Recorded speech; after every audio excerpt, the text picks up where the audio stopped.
Leave it to JoJo's Bizarre Adventure to find a way to make a man carrying a lighter one of the most intense and exciting scenes I've seen in anime in quite a while. Once again, we have another really fun episode of this series. I don't have, once again, a major complaint. If it keeps on this path, we're going to be very much in for a wild season of JoJo's Bizarre Adventure. And I have to say, the way they paced and structured this episode was probably my favorite out of the three. I quite like the intro, and I understand where Bruno was coming from with siding with Giorno, but not fully siding with him, because after that fight, after the determination in his eyes ripping off his own arm, he sees this is a man worth betting on. Of course, if Giorno gets caught, he's not going to stick by him, he's not going to side with him, but if he was able to work his way up and overthrow the current kingpin, he would be okay with it based on the determination and resolve seen in his eyes, and I like that. It gives you a believable reason why someone would double-cross their boss, but it also makes it kind of want to see the two's pairing and how their kind of friendship would develop in the future. But when you actually kind of get into the situation, when you get to see some of the JoJo poses that this series is known for, and you're seeing the boss and just, you don't know how to feel about him, that's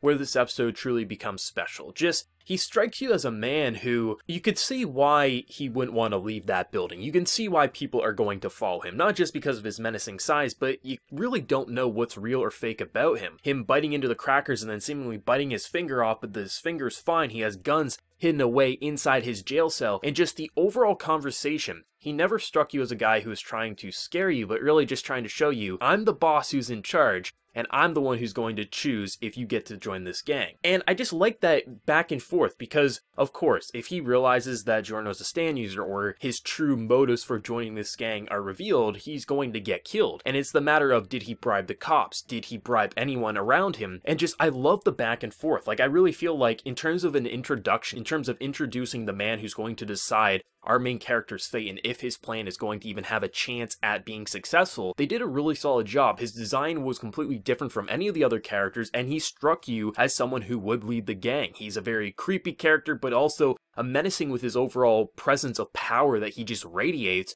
and how he's just chilling in a jail cell that honestly could be summed up as vacation, based on him having wine and just everything that he wants. And just when they do introduce the lighter mechanic, I love that, because it's such a test. You know, if that lighter goes out, there's something going to be wrong. Like, I figured if the lighter went out and he tried to relit it, it would explode, something like that. Like, maybe it was booby-trapped and his stand was the only way to properly light it without it going off. But just, I love that. I just love seeing, like, such a wild test happen, because how are you going to get a lit lighter out of this building, let alone how are you going to keep it lit for 24 hours without something happening? Like, you know, something has to happen, and no, turning it into a flower, having it kind of like just trapped in your room, but then Koichi comes in and kind of ruins the entire plan. That was such a brilliant move in terms of giving you a test to make this test feel so different from any other gang anime you've probably ever seen, because it's so unique for JoJo. And I love the fact that when the old man who was cleaning the floors relights it, his stand pops up and literally just kills him in one of the most savage and brutal ways you can think of. And how's he going to get over it? Because I do think he is going to join the gang at an early stage in this anime, but I expect if he's honest about what happens, if he's honest about having a stand, maybe that will get him some leverage into getting into this gang and maybe even getting a pretty high status with the group. But to have it structured in the way they did, this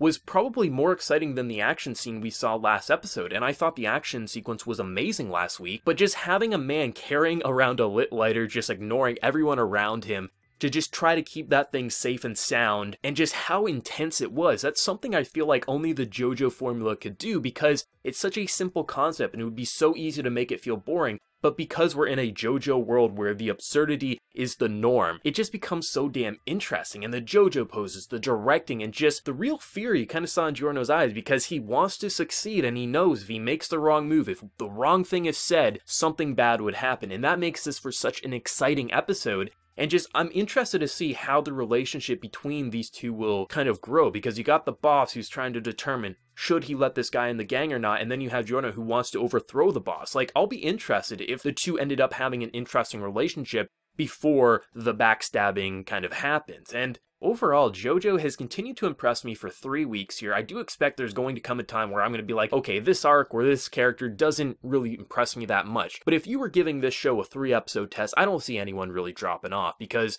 this is everything you would want. Gorgeous visuals, amazing character models, very fun and distinct personality, not even just from the other characters in the show, but other JoJo parts, and just everything that I would want out of a JoJo part the great action, the great stance, the absurdity, but also those tense sequences that only a series like JoJo could have, it currently has, and I'm really enjoying this series. This is going to be a fun watch, especially because it is going to be a 3-core, but I don't have too much more to say. I'm very excited to see how this is going to develop, how he's going to fight off the stand, if he's going to just run away from the stand so the boss doesn't know he has one. Whatever happens, it's going to be fun, but let me know whatever you thought of this crazy episode down in the comment section below. Did you love it? Did you hate it? Your favorite moment? Whatever you're feeling, let me know, and be sure to like the video if you did enjoy, and also hit that subscribe button if you want to see more content from me in the future. So until next time, everyone, please take care and have a good one.